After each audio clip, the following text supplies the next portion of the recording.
जैनब, हसन साहब को फौरन मेरे कमरे में भेजो, जल्दी, ठीक है?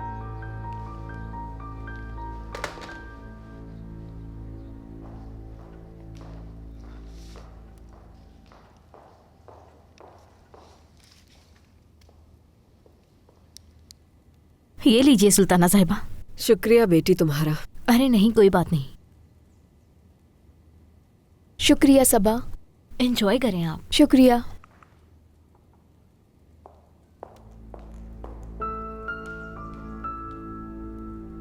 हाँ जुनैद, क्या हुआ?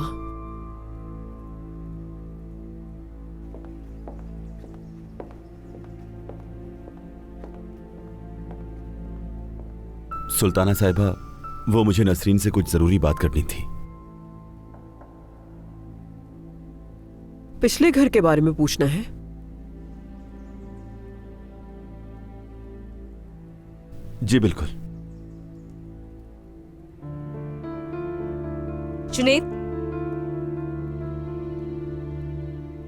स्टडी रूम में जाओ, मैं तुमसे आकर बात करती हूँ।